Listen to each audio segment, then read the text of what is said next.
I am.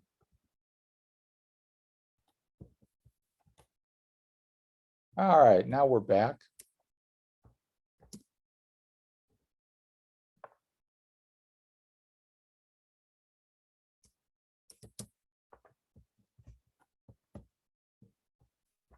Now I seem to have a little lag on, here we go.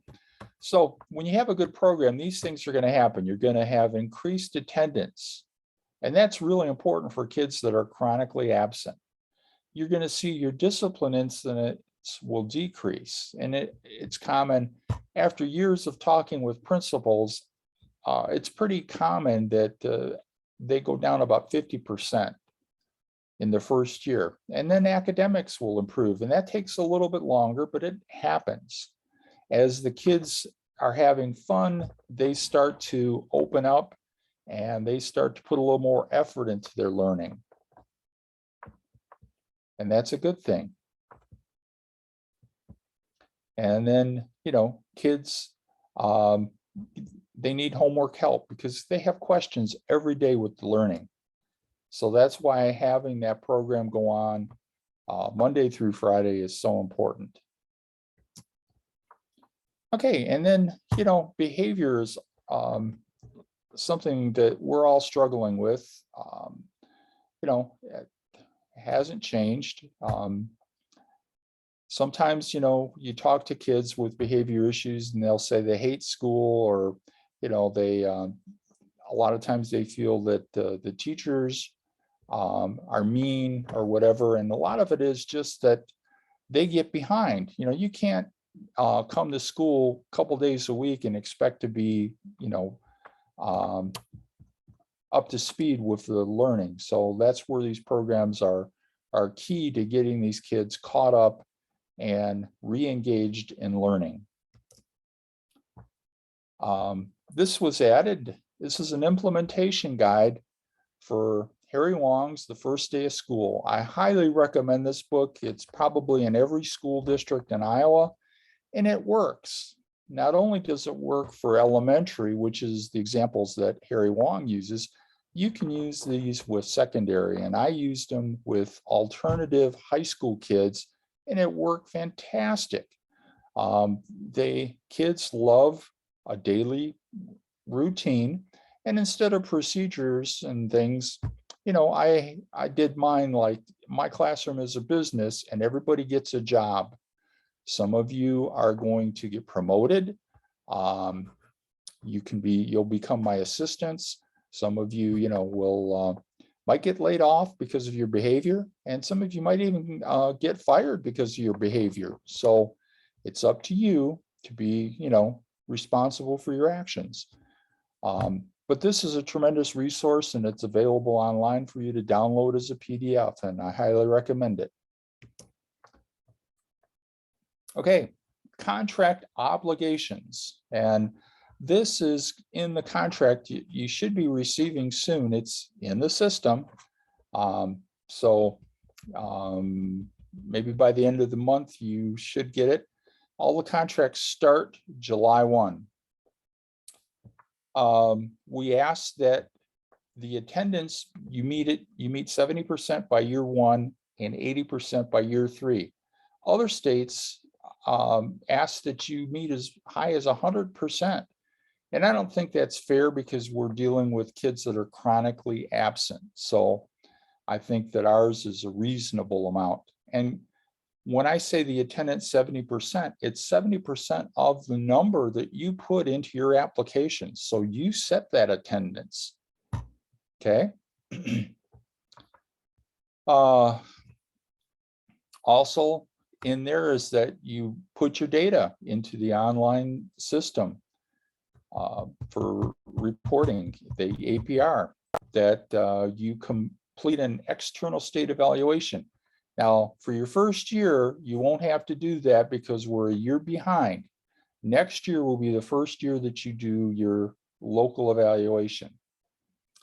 But then there's site visits, and there's, you know, you got to put your budget into CASA, and you got to submit claims, and you've got participation in committees, and our PD events. And we want you to, be an active participant. Okay, some of the things that are different in this grant is administrative cost is limited to 8%. And that includes indirect costs of any kind. And also, we ask that because it's a federal program, we have to be in compliance with statutes, regulations, state laws, and other things that govern the finance. So, basically there's some rules in Edgar, and we also have a guide to finance for this program. Access to records, you're required to keep documents, of your attendance, of your grades, and also that information has to be reported in the APR system. And also, if I have any kind of question, I may send you an email and say, give me a little more information on the attendance, and you need to respond to that. But most of the time, I'm just looking at the data that you've uploaded into CASA. And then sometimes when we do a site visit, I might ask some additional questions about the data. Okay, and here's the federal statute about keeping the records to show compliance with the program requirements. And also the records related to grant funds, all those are, in Edgar, and they're also in United States Code. So the way we operate here in Iowa with this program is we have a 3-year grant and a 5-year grant cycle, 3 years of full funding and then 2 years of funding at 75%. And, during the pandemic, we kind of used the honor system. I wasn't able to come out and do site visits, but we just assumed, that you were doing a good job. And I did monitor the CASA claim submissions and things. And so, we kept moving forward. Now, when we go back to doing site visits, you'll be notified from me via email. And one of the things is that the templates that I used and the questions, they're all posted online, so there shouldn't be any surprises. I'm not trying to go out and catch you doing something wrong. I'm out there mostly to support you guys, and I look for things that you're doing a good job or a great job so that we can share that out and make our program across the state better. Okay, here's a little checklist for you. Things that you should be doing: planning your program, hiring the staff, buying supplies, enrolling students. Don't forget to take attendance, because you need to report that in the CASA system on your claim spreadsheet. There's a section there where you report your attendance for the program every quarter.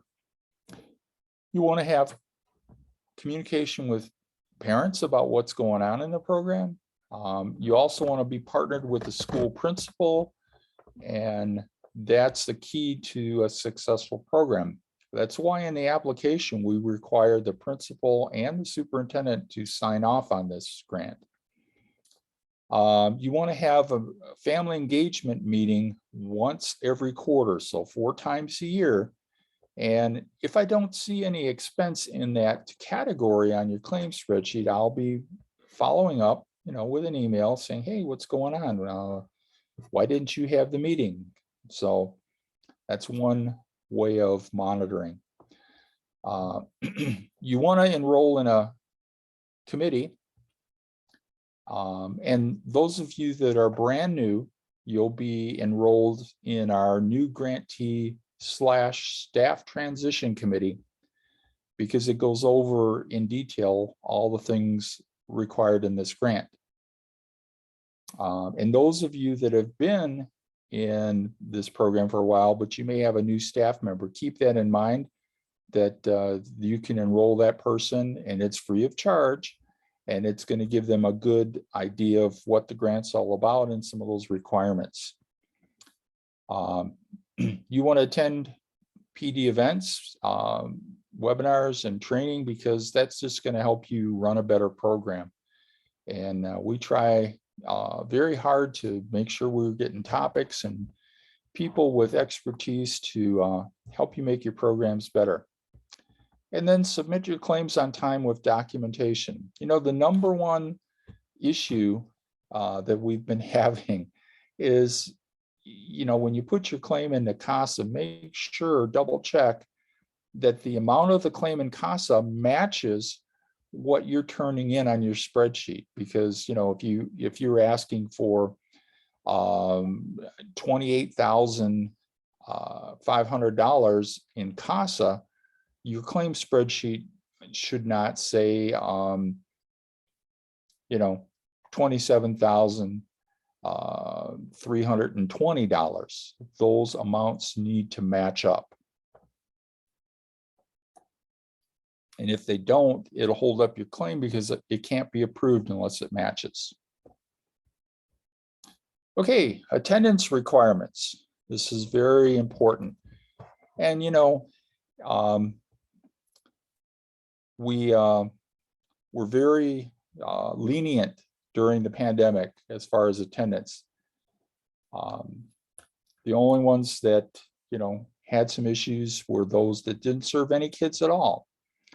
And, you know, we have a rule that you absolutely must be serving some kids in order for us to process your claim.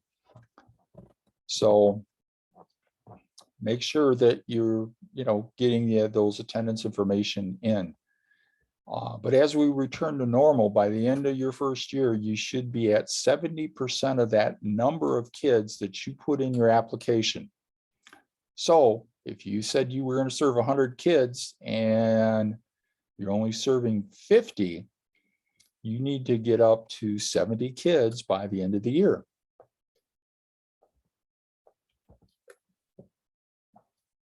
By the end of year 3, you need to reach 80%. And that is, I think, pretty reasonable given that, you know, we're dealing with at-risk kids. Now, unfortunately, you know, I have to monitor this, and your grant award could be reduced if you fail to meet your attendance goals. However, now we're still in, you know, the tail end of the pandemic. So it may not be until like the end of next year that I have to look at attendance. And if I do, I will let everybody know at a directors meeting. We've been, during the pandemic, we started directors meetings on a monthly basis, and everybody wanted to keep that going. And I think that's a good idea because regular communication is always good for these programs. So good for you guys to ask questions and good for me to keep you updated. Okay. Child care contrasted with 21st century. So the big thing is that we're a federal title program that's required to provide academic support and academic results. Child care programs do not have these academic requirements. So in Iowa, the DHS has child care funding, and you can take advantage of that funding in your programs. However, then you're going to have two bosses because there's another set of rules with DHS funding, and they have requirements that you must meet as well. Now, one of the nice things is a lot of our PD, you can earn DHS education credits. We have good relations with DHS. We want to do everything we can for kids, but keep in mind, we want to do more than just childcare. Here's a little table showing you some of the difference. You know, we are focused on academics. Ours, you have to fill out an application and there's a competition. With DHS, you just fill out the form. Ours takes about 9 months from the beginning to completion. And it's a lot faster to get funding from DHS. We have a requirement for community partners. They don't have that. We discourage fees. And seriously, I think that fees are going to be going away in the 21st century program in the future. Plus, if you collect a fee, you have to report it in the claim spreadsheet and it gets deducted.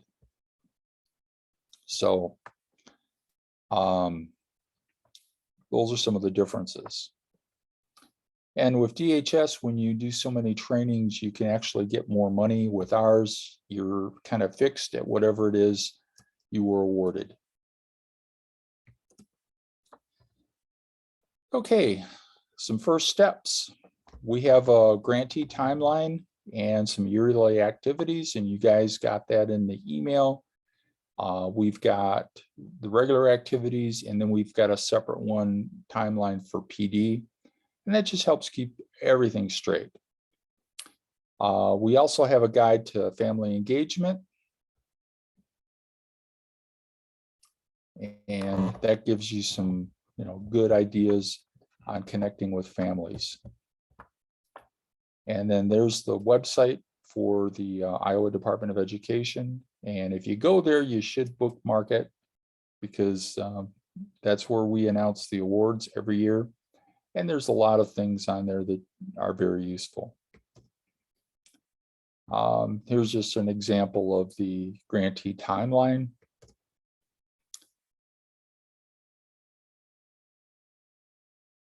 Okay, so here's some things you need to be doing. And you should do a budget planning meeting, and you should monitor how your program is operating.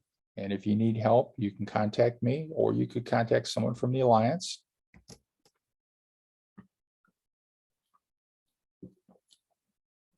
But your program should focus on the needs of kids. What do your kids need to be successful? And it's no surprise to me that some of our sites that have 100% attendance every day are sites with high poverty, and they also offer a full meal. So when you've got kids that are hungry and they've got a program where you're going to get a full meal at the end of the program, well, that's a huge thing, because when they go home, there's no meal waiting for them. So, keep in mind, focus on the needs of your children. And then develop some partnerships. We've had over 700 partners. We're down a little bit because of the pandemic, but I think this year we're going to come back, and I think we're even going to exceed that number and get up around 800-900 partners here in Iowa. Also, we're number one in the country with the number of partners. And gather your data. Data helps validate our work and is also key for continuing our funding and hopefully getting more funding in the future. And we want to keep improving through our evaluation. Iowa also is one of the leaders for evaluation. And we're required by federal statute to post the local evaluation and the state evaluation on our websites. But moreover, our evaluation tries to deliver the data in a way that's digestible for your community, so your community can read through it and say, oh yeah, they're doing a good job with the kids. Some of these evaluations, they go into a statistical twilight zone where it's very difficult to figure out what they're talking about with the data. So we also have committees where you can share best practices and develop a community working together. And then reading is our top priority, and we've got a lot of resources available for reading. And then we report all this data in the APR. So family engagement, 4 meetings a year minimum. Now you can have more if you want to, but we just require 1 a quarter. And we do track that in the CASA system on the claim spreadsheet. Now, things to get families there is, inform them about the program and showcase some things that the kids are doing. Recognize the achievements of the kids. How about giving an award for improved attendance, improved behavior, and improved academics? Parents love to come in and see their child getting an award. And, you don't have to spend a lot of money giving them a, fancy statue. I mean, just a little certificate, and getting, called up in front of all their parents, and that's a big thing to build self-esteem and confidence in these kids that haven't been successful. We also require you to have a partnership with a community college, because we want to offer adult literacy, and the community colleges get a different federal grant, and they've got money to spend. So, they will be happy to come out and talk to your parents on a parent night. You can partner with a local restaurant to provide food at your meetings. And believe it or not, I was at doing a site visit, and they said, oh yeah, we're going to have a parent meeting. And I suggested, well, why don't you contact one of the local restaurants and see if they wouldn't provide the food, and also encourage them to bring menus along, so that, maybe the parents will order afterward if they like the food. And surprise, surprise, we got free pizza at that meeting, and they brought in menus to give out to the parents. You can do a cultural potluck and share different foods from everybody's background. And you can ask parents to volunteer on field trips or a Saturday event. Some parents may be available on a Saturday, so you never know. Okay, here are some websites to bookmark.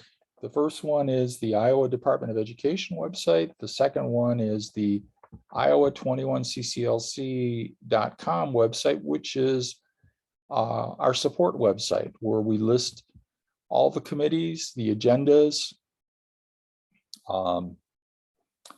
and it's kind of a warehouse for everything. All the grants that are submitted are PDF'd and put on that website for archive purposes. Okay, support monitoring and attendance.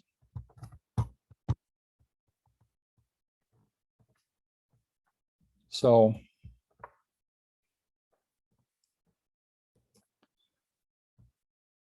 in Iowa, we do things a little bit different than other states.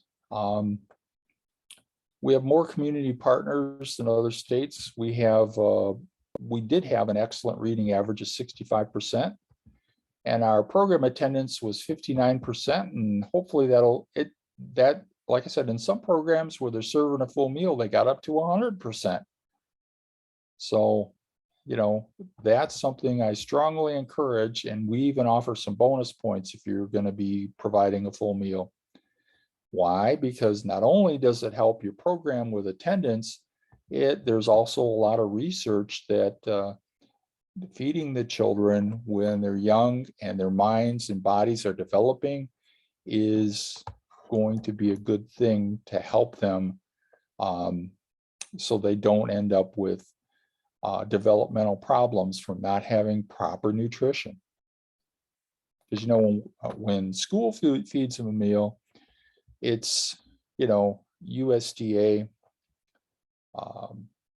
it passes all their requirements. When the kids go home and they fend for themselves, well, a bag of chips may not be a nutritionally sound thing for them. And we want to do what's always best for kids. So we have a lot of support for you to take advantage of. We have online resources, we have meetings, we have PD, and it behooves you to take advantage of as much as you can. Okay.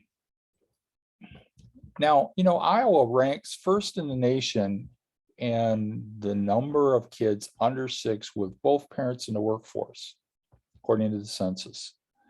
So improving attendance is an essential strategy for reducing achievement gaps. And kids from low-income families are more likely to be chronically absent than their peers. So if you're not meeting your attendance goals, and these are the ones that you set yourself in the application, your funding, I'm required to reduce it for the following year and then in the next round of funding. So, you know, we don't want to go there, but I need to let you know that that's one of the things that I have to do.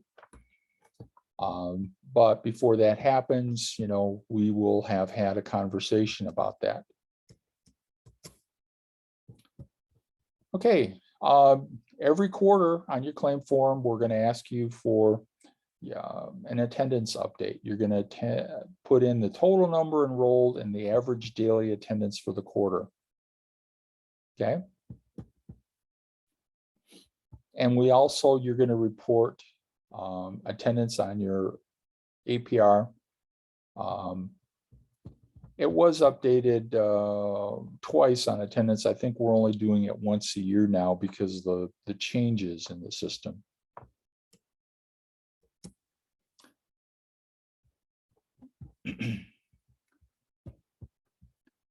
And, you know, here's just one example of attendance.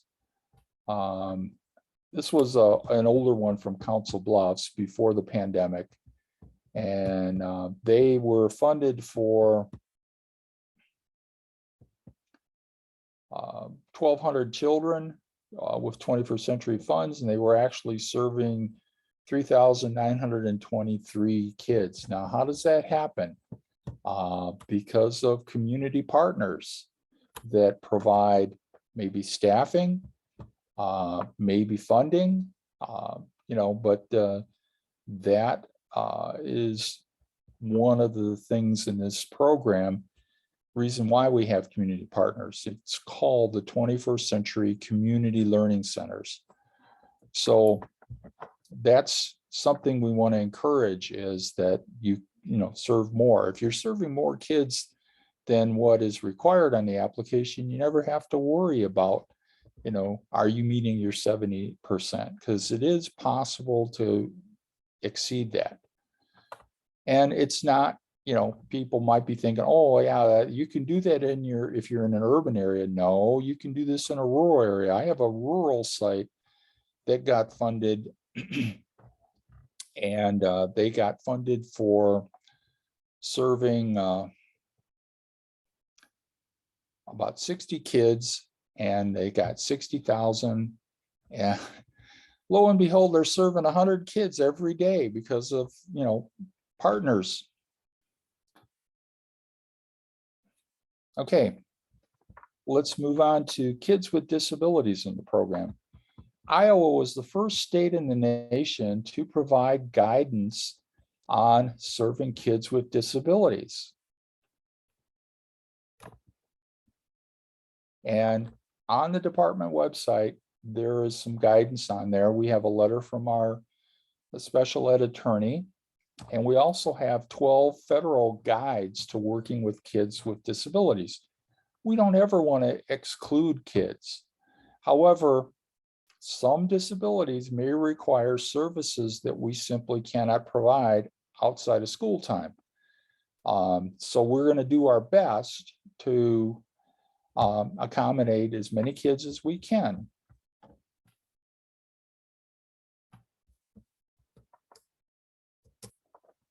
And here's just an example of some of the federal guides and the topics.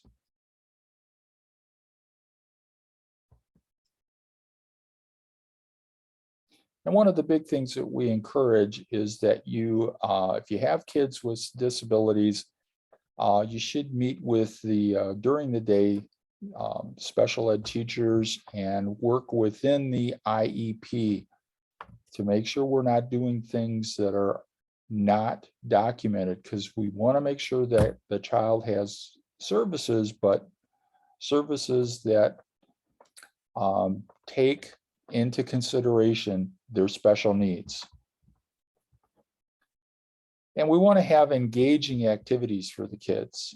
And, you know, these are some really fun pictures, and these all came out of the programs. And just look at those faces, full of smiles. That's what I like to see.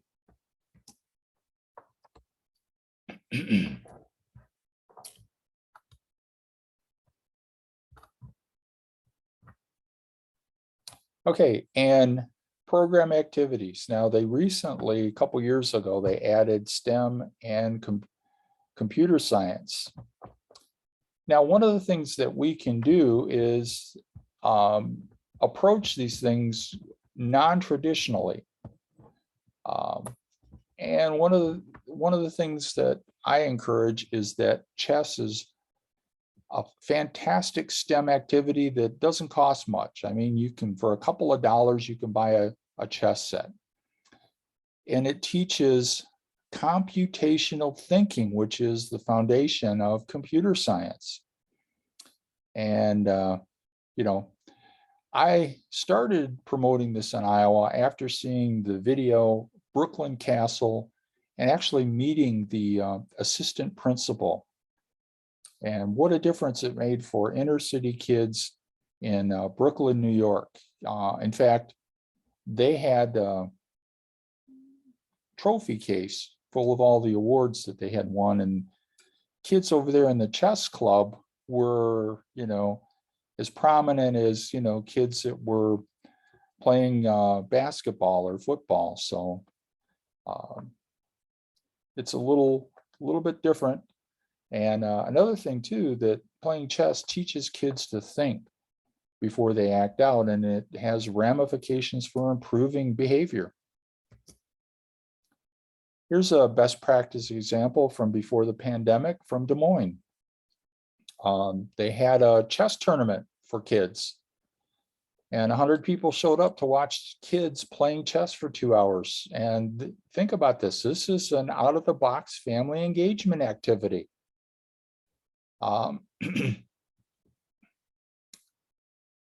Think about this as well. These are kids who, many of them had office referrals, and you think about them sitting 2 hours quietly, concentrating on something.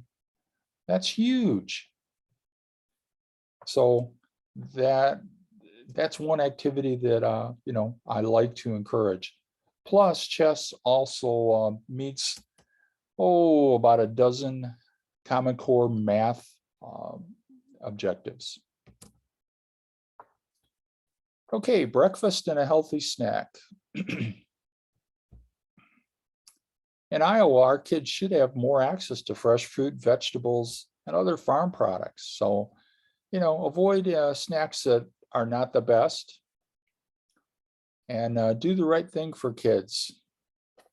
You know, a lot of our programs have a partnership with Hy-Vee, and Hy-Vee can provide nutritional education. And on a lot of sites, they send a dietitian over that brings fresh fruit to give away to the kids. So those partnerships are very important. And food is an important part of young people's lives. And we've got a recording that you can watch that talking about the nutritional programs. Did you know that there's a program from the USDA to provide you with extra money for your 21st century program so that you can provide these kids with a full meal? Oh yeah. So I wish there was just a checkbox when you did the application that if you checked it, you'd automatically, could get that, but it's a separate government agency and you've got to apply. But our food and nutrition folks will be happy to help you with filling out that application, and you can get additional funding. Okay, so support and monitoring. We do a lot to support programs, and the way we monitor in Iowa is actually used by the feds to train other states as they get new people. So the first thing, we try to have the IAA, the Iowa After School Alliance, contact grantees to ask you if you have questions and help you to get on the right track. Are you in the right committee? Is there something that you're not clear about that we can get answered? And then secondly is the DE site visit. We've got a monitoring checklist, and that's online. And we go over that in the first visit. And you can take a look at that at any time and see what's expected of all programs. And that is aligned with federal statutes. So it's a good thing to take a look at, make sure you're ready. Third is a comprehensive site visit. And that's to determine if you're going to get an extra 2 years of funding. And it's all a series of face-to-face meetings or virtual meetings. And, that template is posted online for you as well. So we're not, out there trying to ding you. We're out there trying to support you and, get programs closer in their communities. Okay, best practice contacts.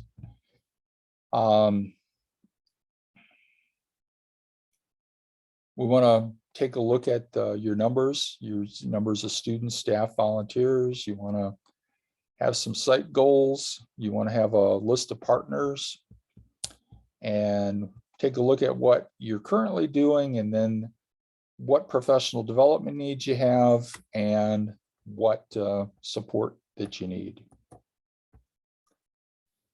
Okay, here's a really good practice, and up in the upper left-hand corner is the Iowa Core statute that you're meeting when you're reading aloud to kids.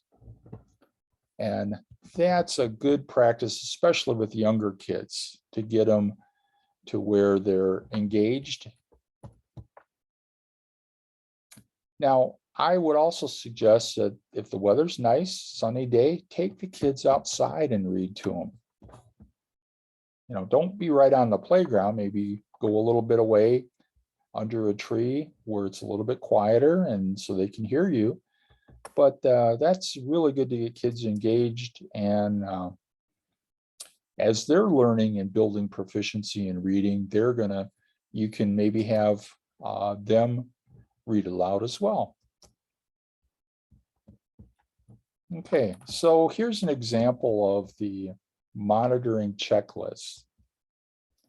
And one of the things we look for is that you're offering 60 hours per month and 30 days of summer school. And keep in mind, that's the minimum contact time, according to research from the Wallace Foundation, that you're going to make a difference academically with at-risk kids. Okay. If you can offer more than 60 hours, you're going to have better results. Now, 60 hours is 3 hours a day, 5 days a week. And when I go on a visit, I usually will talk to the kids and I'll ask them about, if they like the program, I'll ask them about the snack. I'll ask them about, how many new friends have they made in the program? And, you want to keep the questions for children simple, but also what's interesting is when you talk to kids, sometimes they can be very revealing.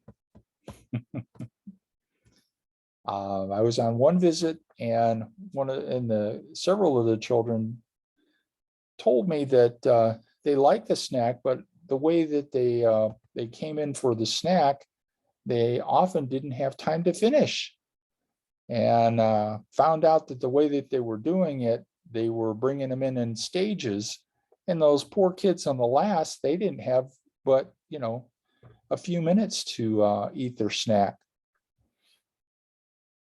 So that resulted in us having a little meeting and changing the way that the kids were going into that, because it's not like it was 500 kids. It was a small number of kids, and it was not a big problem, but just they duplicated what they were doing with the full school at lunchtime, at snack time, and that needed to change so the kids had at least a decent amount of time to eat. Okay, so when we monitor the budget, and that's your quarterly claims, your line item transfer requests, and any budget calls. And then we have site visits, desk monitoring. And back in 2015, the feds added risk assessment, and that's being incorporated into the CASA system as well. So here's a little graphic showing you, desktop monitoring. When you send me emails, call me on the phone, all those things, when we just have a conversation, I count that as monitoring. And you know what? The feds accepted that, because you never know what can happen in a conversation. Keep in mind, it's better if you tell me you're having an issue and we can prevent it from becoming a major problem down the road. Most of these things are easily fixed. Now, what other states are doing is they have you do an annual assessment and monitoring report, and then once you get your demerits added up so much, then they come out and visit. So I'm not a big fan of extra paperwork. Okay, how to reduce the anxiety of state monitoring. Understand that my priority is to help you be successful with serving kids. And a lot of the site visit requirements are embedded right in that application. So you've already been exposed to a lot of those requirements. And all of the visit documents are already on the website. So, you've got months to look at them ahead of time. I'm not coming up with a secret form that I'm going to pull out the day of the meeting. You'll receive reminder emails, and if you followed all the guidance, your program is going to do well.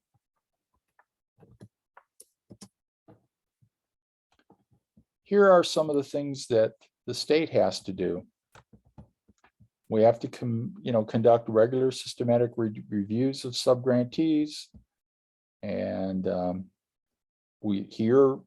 over on the left, you can see the federal statutes that require us to monitor your program. So, I didn't make this stuff up. I am required to do it.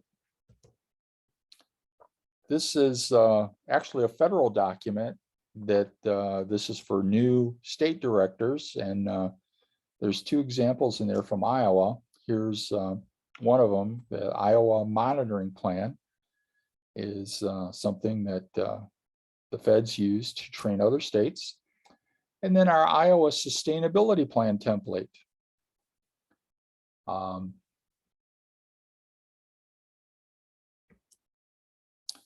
Here's just a little graphic about how we monitor.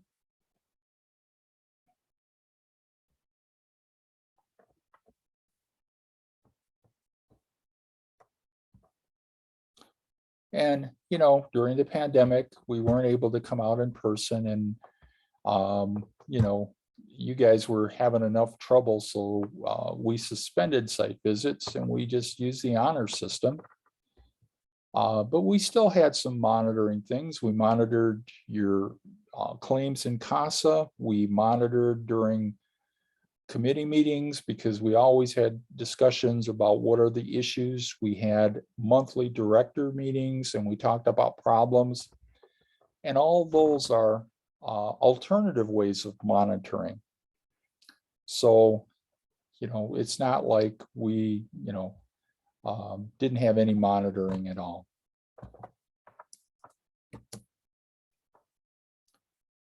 Importance of field trips. One of the things when I come out and I'll visit, I'll talk to the kids and I'll ask them, what field trips have you been on? We build in money into the program so that you can do these field trips. We also, the reason why we call it 60 hours instead of 3 hours a day, 5 days a week, is that you may want to do something on a Saturday. And now, because it's 60 hours per month, you can do something on a Saturday, put in a claim, and get reimbursed. So you have a lot more flexibility.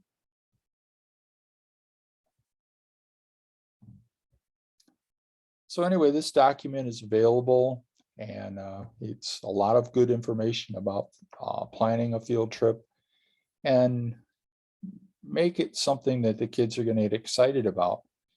And before you go on the field trip, you can have some learning that happens before to get the kids even more excited.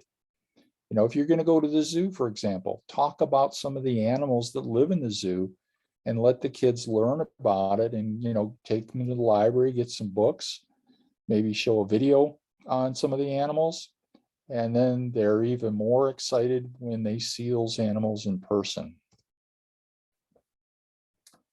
Kids love to go outside and learn about nature. You can partner with the Department of Natural Resources, and they will send somebody out to your program, and you can have some wonderful experiences that way. We encourage field trips because they help kids learn from experience. And field trips can provide memories that'll last a lifetime. I still remember a field trip that I took when I was a little shaver from Detroit. We took a bus and we went all the way to Holland, Michigan, and for the Tulip Festival. Holland is kind of like the Pella of Iowa, but it was, it's very different. And I had never seen so many flowers before, living in the concrete streets of Detroit. Okay, community college partners. They get a separate pot of federal money to help with adult literacy. And while you're down there talking with the community college, ask them if they have any college students that might want to work in your program or volunteer. You might come back with several college students that are going to help out in your program. Find out if there's any pre-service teachers that could use the experience in your program. And then you can do field trips to that college to show the kids about some of the different programs that they could study. Here's a map of Iowa. Notice that there's not one area that does not have a community college that you can partner with.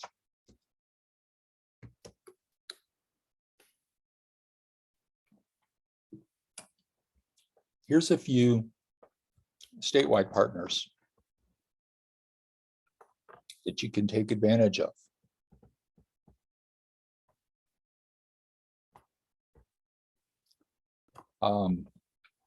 Iowa Ag Literacy has a free game. They have free mini grants. IPTV has the PBS school after school content, and they will send a trainer to your site. Libraries. I've never met a librarian that, when asked about, can you help us with improving literacy with our kids, would say, no, I'm too busy. They would love to be a part of your program. And silos and smokestacks. Here's an example of a book you can get from Iowa Ag Literacy. And you can order a classroom set and they just charge you the postage. They don't charge for the books. And they've got a game that's free, Farmers 2050. Here's what the partnership list looks like. And as a state, we're required by federal statute to update this annually. So next year, you're going to get a request from us to update your list of partners.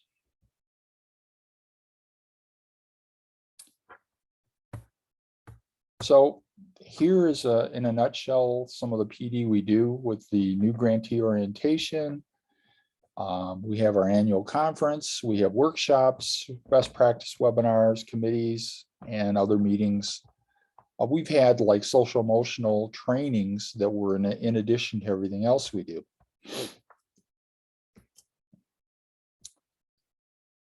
So every year we provide the following PD.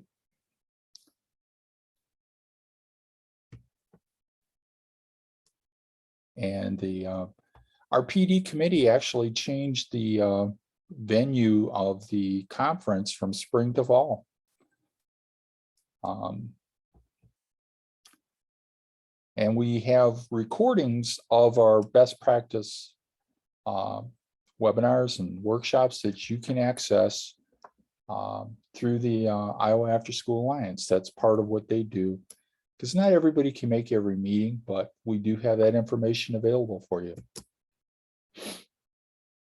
And in Iowa, we are a long way to a community of practice with our committees. And you're required to be in one for each cohort you're funded in. So like Des Moines, they have to be in every one of them. Other ones, you get to choose, except if you're brand new to the grant, you've never had a grant before, then you're going to start off with number 5. And you'll do that for a year, and then you can switch to another committee.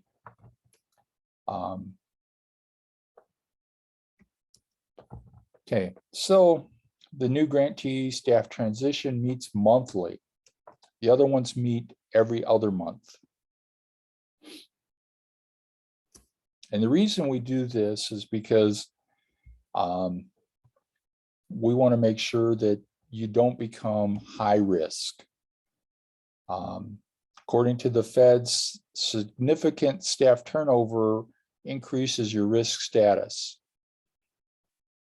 So, okay. If you have changes in key personnel, and this is going on big time right now, as soon as you get new people in place, you need to let me know. And then below is the federal requirement for it. And provide me the person's name, email, cell phone number, office phone, and their administrative address, and just so that I can update my records.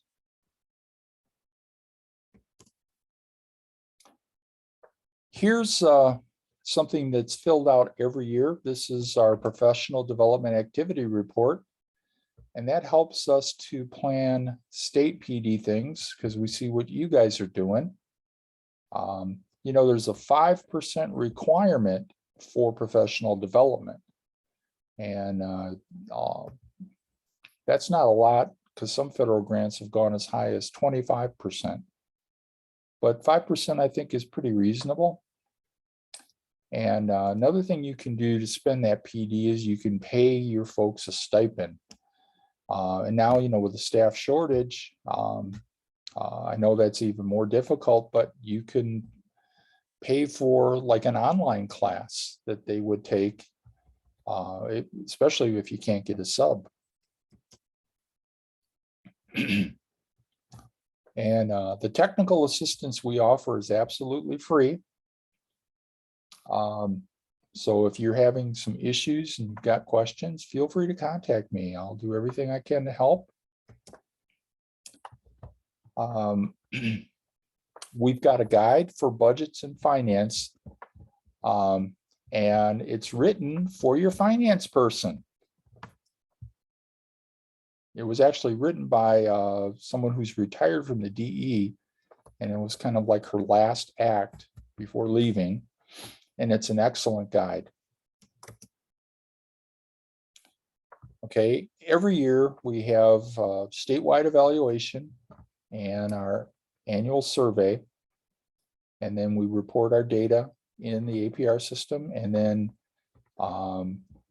you're required to put in 60 hours a month of contact time, and that's when the school is in session. So, Christmas time, you're not required when you have like a week off for Christmas and a week off for spring break. It's the 60 hours when school is open. So with evaluation, you're going to participate in 2 evaluations a year. First is your local evaluation, and that's due November 30th. For you guys, it'll be due next year, November 30th. And the second is your state evaluation. And we read all 1,200 pages of the local evaluations. And you might get an email for clarification on some data. We want to make sure that the facts are correct before we put it in the state evaluation. And a lot of this stuff goes on to the U.S. Department of Ed. So reason why we do these evaluation is because it's in statute. You can see it right there. Does the state conduct a comprehensive evaluation? Oh, yes, we do. Before I started on this, we were being dinged by the feds, non-compliance, for not doing an evaluation. And these are some of these requirements.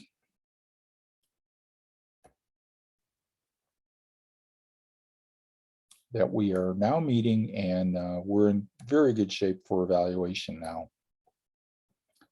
Okay, this is the wonderful website that you're going to want to bookmark, because I think you'll come back here periodically throughout the year. And then we have a timeline for evaluation. In April and May of next year for you guys, you're going to have your evaluator collecting data, visiting school sites maybe to, gather some of that data. And in June and July, the assessment data should be available. In August, they'll work on their reports, and they're not due until November, end of November. And this is very important. Your local evaluations must use the newest local evaluation form. And we're going to change that around for the new GEPRA measure. So if you've got somebody that didn't attend our training, we have a training every year, and they're using an old form, well, we're going to find out, because they'll have to do a do-over because we've got different measures.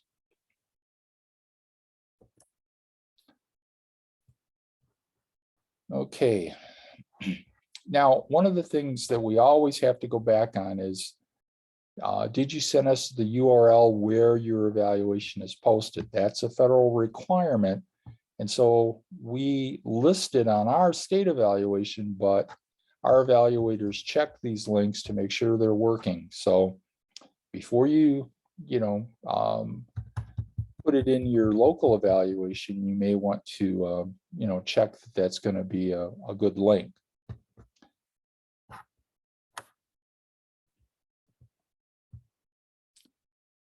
Also, if you need an extension on your time, you can get a 30-day extension. Just send me an email, but don't send it until November the 25th or something like that. Don't ask me for an extension, in August, because you've got plenty of time. So then in December through January, we're reading and reviewing, checking the math. And then February and March, we try to get that posted, but we're a little behind the weather this year because Rusty had heart surgery. So we've been going a little bit slower. And plus we've had a lot of requests with the pandemic for extensions. So we've been, we're just wrapping it up now in June. So we've all had to make adjustments because of the pandemic. So we have an annual survey, and that's for data that we normally don't get in the local evaluation. And then we send that out every year, and we put it in our state evaluation.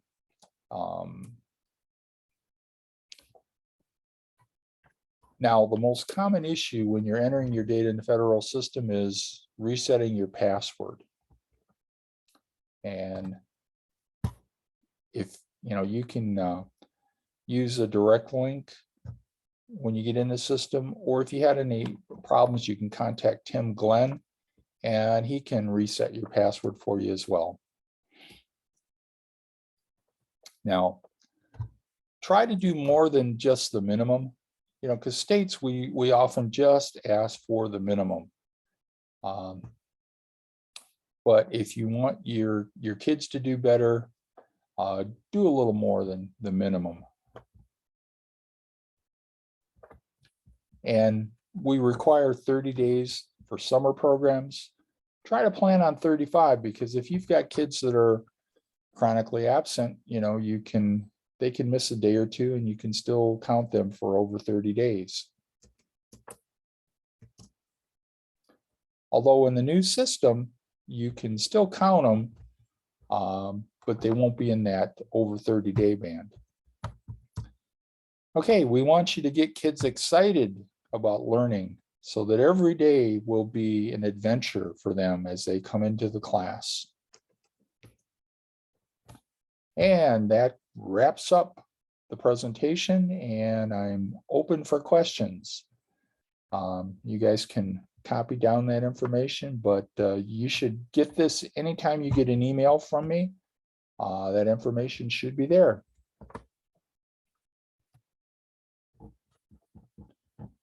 Okay, now I'll open it up to questions if you have any. And if you're shy and you don't want to talk in front of other people, then you can always email me with your questions as well. And, then no one will know. And, there's no such thing as a dumb question. All questions are important.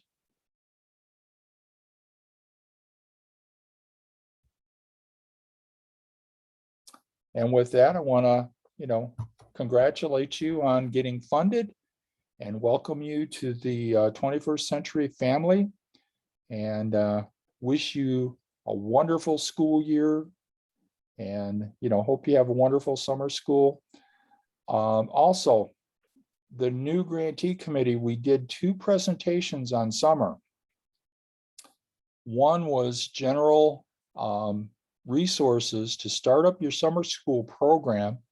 And then the second one was 3 lessons that you could use for your summer school and build on that for, creating activities for the rest of the school year. So I would highly recommend that you go to the Iowa21cclc.com website and look under the new grantee committee, and you'll find those PowerPoints there, and you can share them locally with your staff. And if you have any other questions, feel free. We have an entire year curriculum online at the Iowa21cclc.com website for you.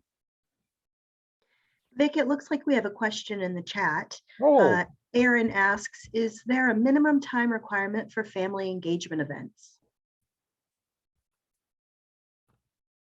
Actually, no. We don't, that's one thing that the feds, they just require that you have these. Although, you probably want to have more than 10 minutes. You got to have time to get the families in and, do a presentation. Take attendance. One of the things on a local evaluation that we often find is they said, oh yeah, we had some family engagement events, but we don't know how many parents attended. Have a sign-in sheet so that that 58 parents came.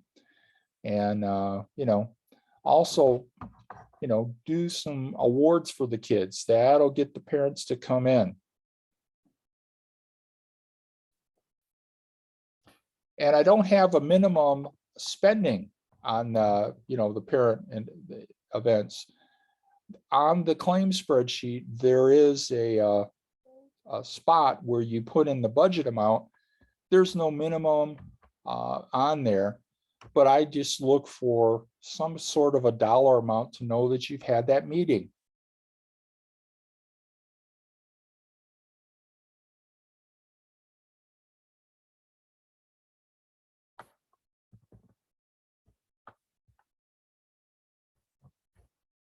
And you can always unmute yourself too to ask a question, as well.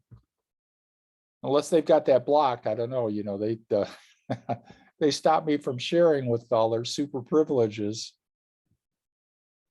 No, you were just busy talking and I didn't want to interrupt, but I didn't want to forget my question either. That's a good strategy. I like that. Dick, I do have a question about summer. So we'll start our summer program this coming Monday, and we won't get funding until July 1st for 21st. So do you still want me to track our kids for summer? Okay, so you're starting it now with local funds in June, right? Yes. Okay, and then in July 1 is when you can start charging it to the 21st Century Grant. Okay. So if you're doing the program, you should, start keeping track, even if you're using local funds, because the fact that a lot of times local funds provide for additional days with summer programs and may provide for additional time year round. And that's okay. Okay. And actually that's, bonus points for you if you mention that in your local evaluation that you had, local funding to supplement the 21st Century Grant. Okay. Thank you. Mm-hmm.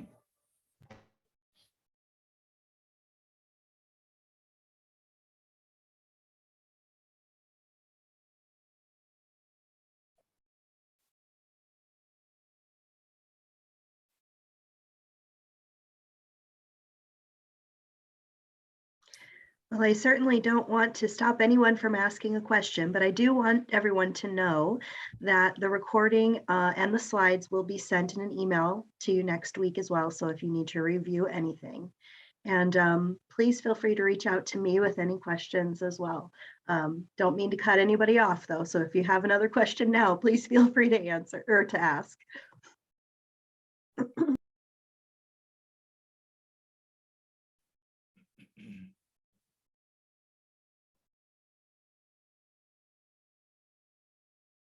Okay. Well, like I said, if you have additional questions, maybe, an hour from now, you're going to think of something and you say, oh man, I should have asked at the meeting. There's always email. And I'm pretty good about answering my email. Usually it's the same day, unless I'm, sick or on vacation, you'll get a response right away from me.